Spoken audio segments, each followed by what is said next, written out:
everyone, welcome back to my YouTube channel.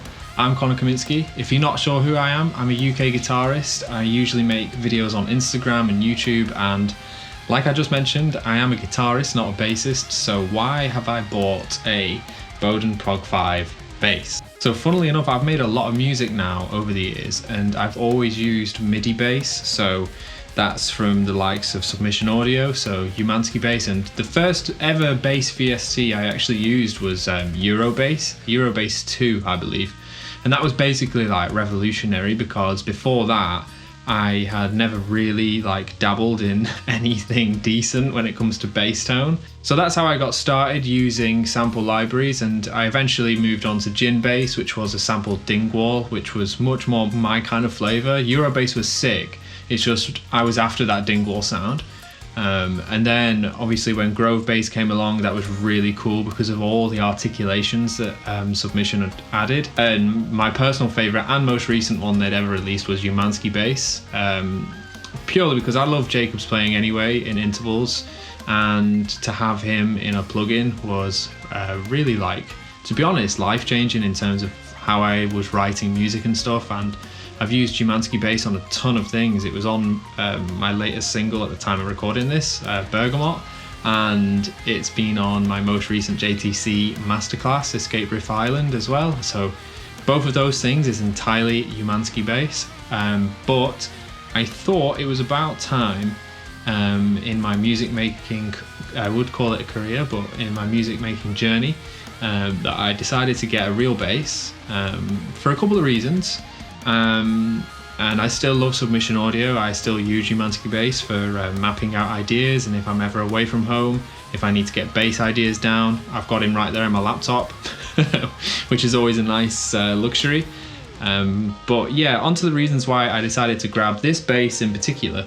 The first main reason is that it's a Strandberg, and I love Strandbergs, as that's probably evidence in all of my videos, and I'm an artist for them as well, and it just makes sense for me to grab a bass also made by Strandberg. So other than it being a Strandberg, the second reason I got it is because I did want to kind of get real bass into my music these days, and I thought it was about time that I kind of push my boundaries a bit, not as a guitarist or as a shredder or as an Instagram guitar person, whatever, but just to try and improve my music with real bass and to learn more about the instrument rather than just clicking and popping in notes on the piano roll in Logic.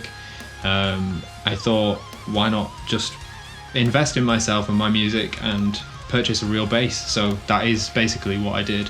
I suppose the last reason I decided to grab the Boden bass over, say, like a dingwall, given that the music I make is like kind of in that realm of prog and stuff, I mainly wanted something that had the quality of a dingwall, but it wasn't a dingwall. I know that sounds confusing to say, but it still has the dark glass preamp in it, which is kind of what gives it that super modern sound. But it has an active and a passive push-pull part, which is cool to use if I'm ever tracking something more vintagey, then I need that passive sound. I've been mainly running it in active, not gonna lie, which sounds great. And just before I get into any like very quick tones with it, I'm still getting used to playing bass, of course, but I'll give you some quick tones. I'm running through the Quad Cortex from Neural DSP, and I'm using an ever so slightly modified version of Jacob Kaminski's 8 preset. So this is the main gain preset from his 8 preset. So it sounds like this.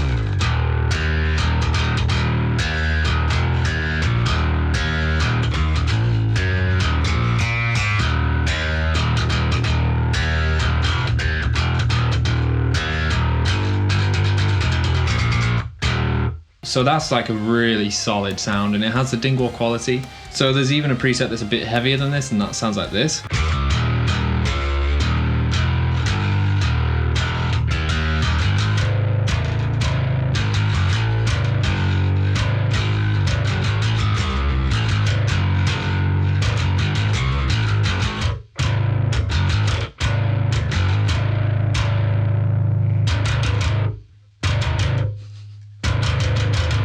A couple more examples of like tones and stuff.